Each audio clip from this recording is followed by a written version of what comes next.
Sa unang panahon, sa nasod sa Persya, adunay nagmando nga hari.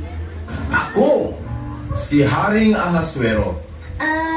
Aswero? Oo, gamhanan, una isog nga hari. Ha? Nganong isog man siya? Gamay ra siya og pailo. Unsa? Kinsay nagingon ni Ana? Dakpan ninyo ug pamatyan sila. Hala? Gamay na jud siya og pailom. Si Haring Ahasuero, nakita ug magtunong iyang rin. Usa, siya minangyaw sa tibuok probinsya aron makakaplan niini ug maghimong iyang asawa.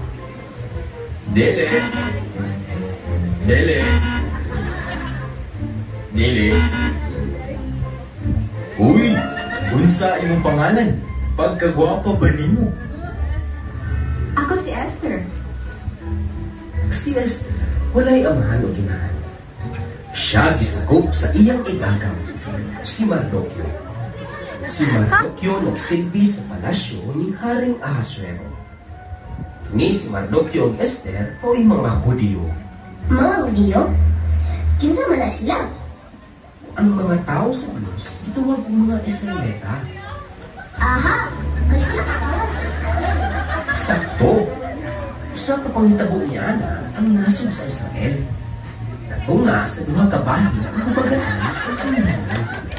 Ang hubagatang bahin ni Ini, gitawag og Huda. Ug ang mga tao na nagpuyo ni Ini, gitawag og mga Hudiyo. Okay, kasabot na ko. Ang mga Hudiyo, dili gyud pilado sa probinsya ni Haring Ahasuero. Ug wala siya masayod ni kini si Esther, mo'y usa ka Hudiyo. Kung naalang siyang nauna nga si Esther, Pagkagwapa gyud niya ug buotan ug nahigugma ko pag-ayo niya. ug sa pagkatinuod, gihigugma gid niya siya pag-ayo. Nga iya kining gipakaslan ug gihimong iyang reyna. Wow! Nindutas ng story oy. Oops, dili kayo.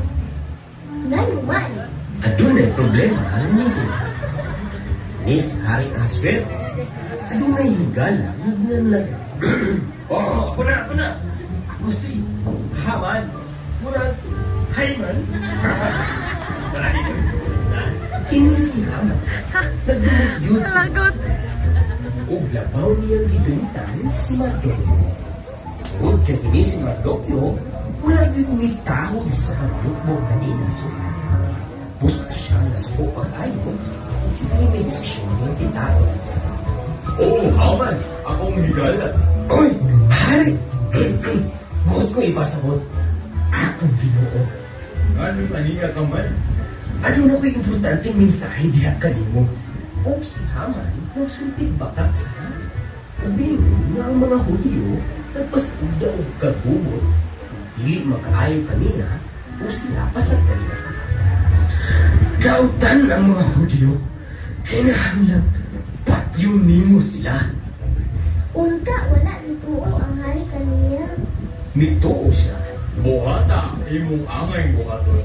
Nipirma ang hari o kasulatan na patyon ang tanang mga Hudiyo.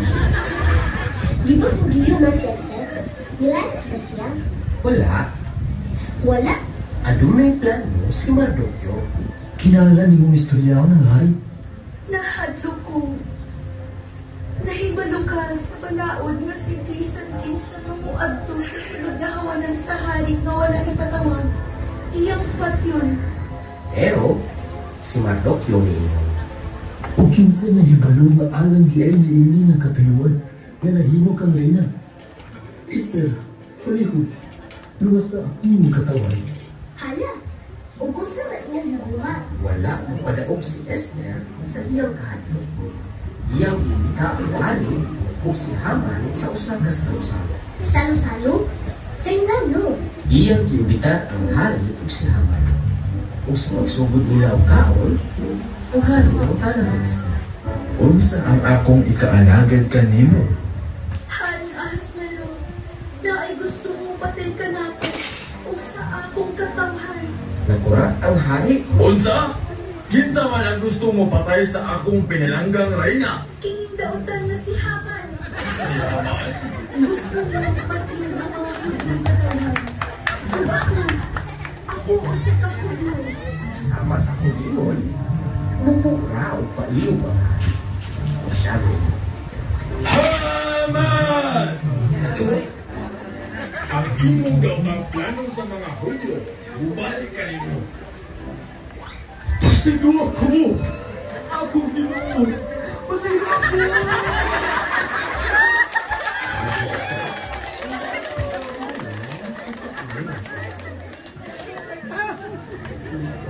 Lesson, gigamit niya mga si Esther o Mardukyo aron mapanalipdan ang iyang katawan bago sa tao.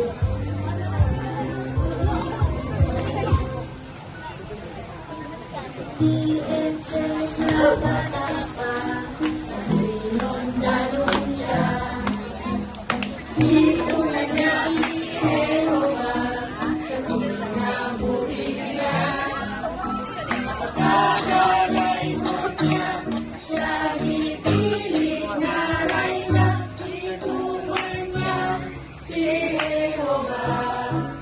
Maisugon siya. Sulong mo ni Esther o kaisog niya. Unatin ko kang Jehovah, alagaran siya. Nang maisugon mo, ipailaan natin niya. Si Esther Timoteani. Timoteani. sulong